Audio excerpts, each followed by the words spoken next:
नमस्कार, मी शुभांगी कोपरकर स्नेहाधार पुणे या यूट्यूब चॅनलवर आपलं सगळ्यांचं स्वागत करते। महिलांच्या कथा आणि व्यथा हे आपण या चॅनलवर जाणून घेतोय। आपल्याला सर्वांना माहितच आहे की स्नेहाधार पुणे हा अहमदनगरच्या स्नेहालय या संस्थेचा एक प्रकल्प आहे। आमच्या प्रकल्पात कुठलीही महिला आली आणि आम्हाला काही अशी अडचण आली की आता आम्ही तिला कशी बरं मदत करावी हे आम्हाला समजत नाहीये, तर अशा वेळेस खूप छान गोष्ट अशी आहे की आमची मूळ संस्था स्नेहालय अहमदनगर ही आमच्या पाठीशी खंबीरपणे उभी असते।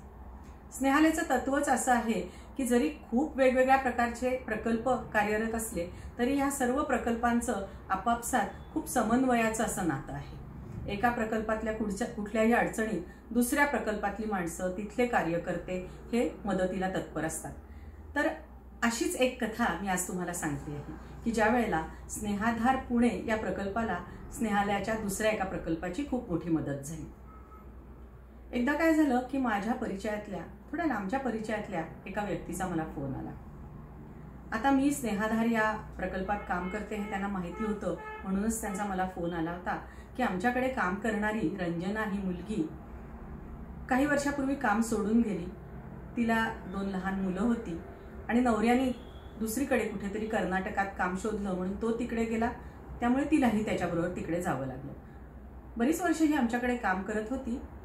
मधल्या काळामध्ये आम्हीही तिला विसरलो होतो खरं तर ती कर्नाटकात गेल्यानंतर, पण हो अचानकपणे ती 2-3 दिवसापूर्वी अचानक आमच्या घरी येऊन हजर झाली आहे आणि रडत रडत तिने एक आम्हाला काहीतरी वेगळीच घटना सांगितली आणि यामध्ये मला तुमची मदत हवी आहे असं ती पलीकडची व्यक्ती मला म्हणत होती।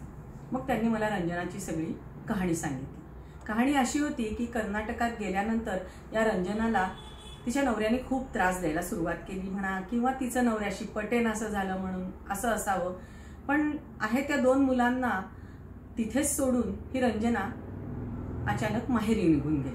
तिचं माहेर होतं नाशिक जवळ कुठेतरी। माहेरी निघून गेल्यानंतर आईकडे काही दिवस राहिल्यानंतर तिचा कुठल्या तरी एखाद्या पुरुषाशी ओळख झाली म्हणा, मैत्री झाली म्हणा, पण हल्ली हेही आम्हाला खूपदा दिसतं की किती मैत्री वाढवायची याचं तारतम्य महिलांना राहत नाही की काय माहित नाही, किंवा कोणी ना कोणीतरी थोडंसं का होईना आपल्याला प्रेम देत आहे असं म्हटल्यानंतर त्यांची जवळीक होते की काय हेही कळत नाही।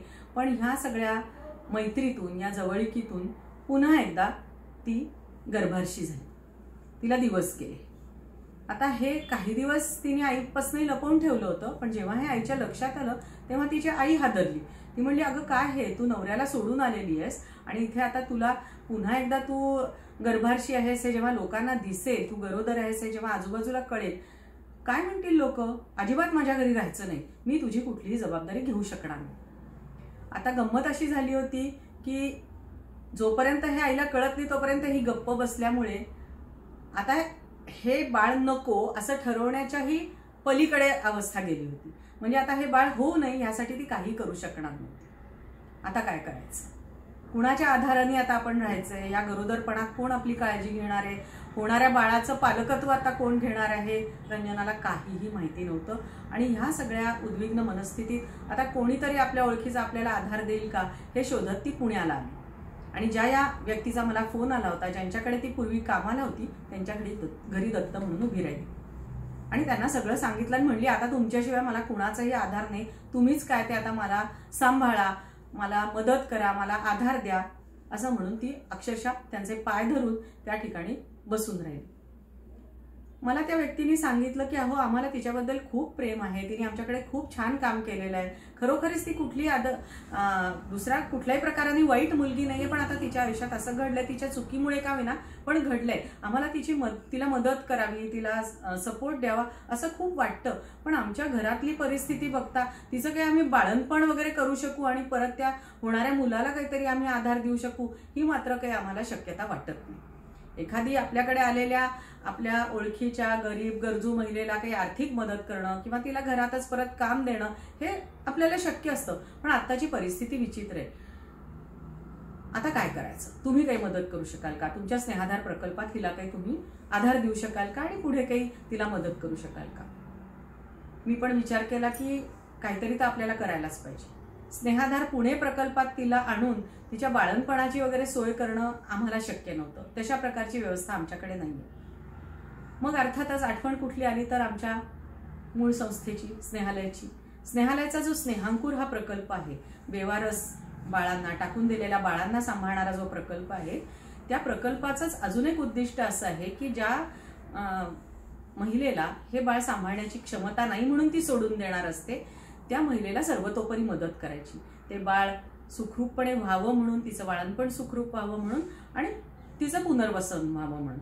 तर अशा महिलांना अर्थातच स्नेहांकुर तर्फे नेहमीच मदत केली जाते. म्हणजे केवळ टाकून दिलेलं बाळ उचलून आणणं असं काम ते करत नाही, तर जिला होणारं बाळ नको आहे अशी महिला सुद्धा तिथे मदत मागायला येऊ शकते.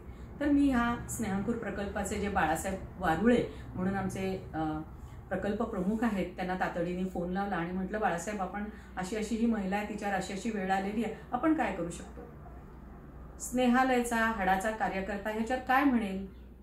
अर्थातच, ताई ताबडतोब पाठवून द्या तिला, आपण तिला सगळीच मदत करू. आणि तिला येणं शक्य आहे का?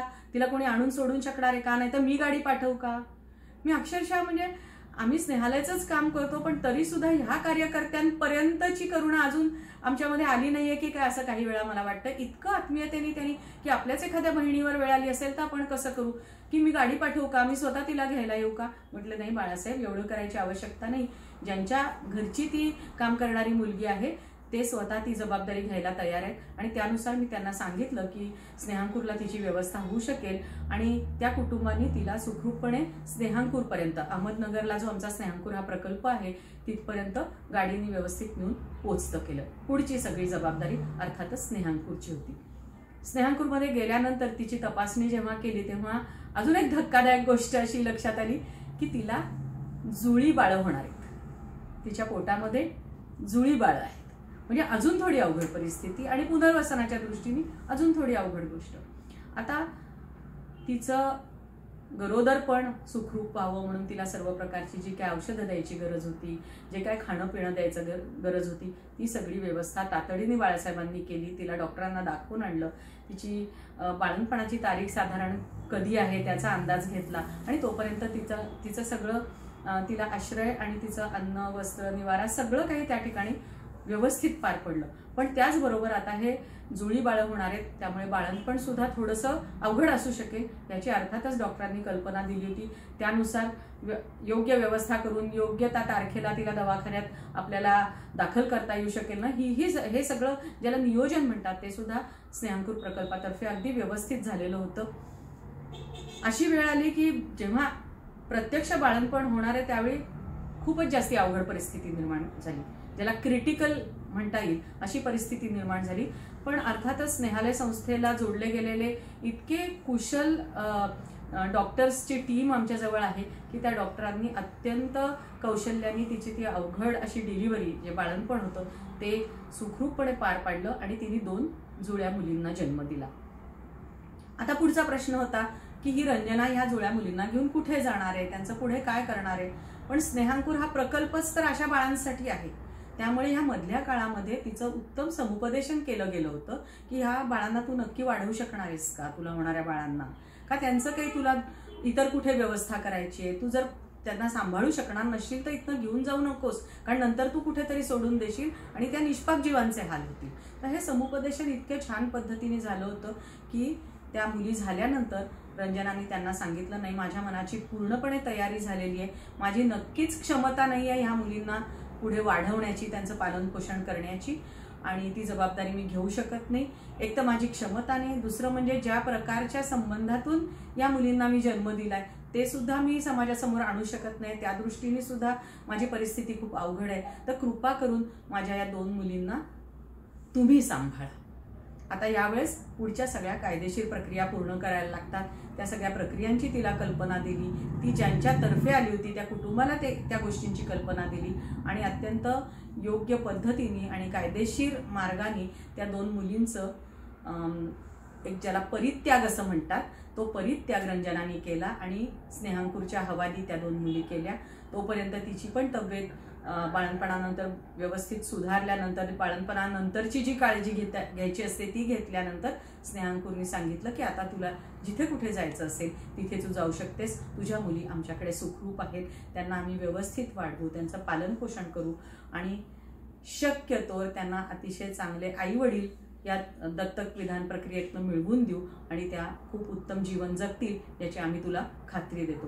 तर अशा तऱ्हेने जो अवघड प्रसंग या रंजनावर ओढवलेला होता तो या स्नेहांकुर प्रकल्पामुळे त्याच्यातून ती सुखरूपपणे बाहेर पडली. ज्या कुटुंबाने तिला माझ्याकडे पाठवलं होतं त्यांनी तर मनापासून आभार मानलेच, पण त्याहीपेक्षा जास्ती मला असं वाटतं की आम्ही म्हणजे स्नेहालयाच्या स्नेहाधार या प्रकल्पातल्या आम्ही सर्वांनी स्नेहांकुर या प्रकल्पाचे आभार मानले.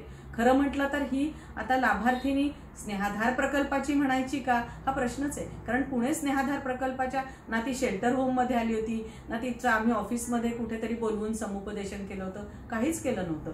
तिची व्यथा कळल्या मी आधार घेतला होता, मी मदत घेतली होती ती आमच्या स्नेहांकुर प्रकल्पाची. मी पुन्हा त्यासाठी आमचा स्नेहांकुर प्रकल्प, त्याचे प्रकल्प प्रमुख बाळासाहेब वारुळे आणि एकंदरीतच आमची जी मूळ संस्था आहे स्नेहालय संस्था, या सर्व कार्यकर्त्यांचे अतिशय मनापासून आभार मानते. आणि पुन्हा एकदा त्या निमित्ताने आपल्याला सर्वांना सांगते की ह्यातूनच तुम्हाला लक्षात येईल कितीही अवघड प्रकारची परिस्थिती एखाद्या महिलेवर आलेली असली म्हणजे आपल्याला असं वाटतं आता काय करायचं, ह्याच्यावर काहीच उपाय नाही आहे, आपण काय करू शकणार आहोत, शक्यच नाही काही होणं, आता हिला काय असेल ते भोगावंच लागणार आहे. तर असं नसतं. स्नेहालयासारख्या ज्या संस्था आहेत आणि स्नेहाधार पुण्यासारख्या जे प्रकल्प आहेत ते नक्कीच याच्यातून काहीतरी चांगला मार्ग काढू शकतात आणि त्या महिलेला त्या आपत्तीतून, त्या संकटातून सोडवण्याचा शक्य तितका प्रयत्न करू शकतात. त्यामुळे तुम्हाला कुणीही अशी अडचणीतली महिला आढळली तर जरूर आमच्याशी संपर्क करा, तिला आमच्यापर्यंत पोचतं करा. पुढची सगळी काळजी आणि पुढचं काय त्या अडचणीतून मार्ग काढायचा याचा सगळा विचार स्नेहाधार पुणेतर्फे नक्की केला जाईल. आमचा हेल्पलाईन नंबर लक्षात ठेवा 9011033011. कितीही अवघड समस्या असो, कितीही मोठं संकट असो, कुठल्याही प्रकारची अडचण असो, स्नेहाधार पुणे हा या महिलांसाठी मदत करायला सदैव कटिबद्ध आहे. नमस्कार.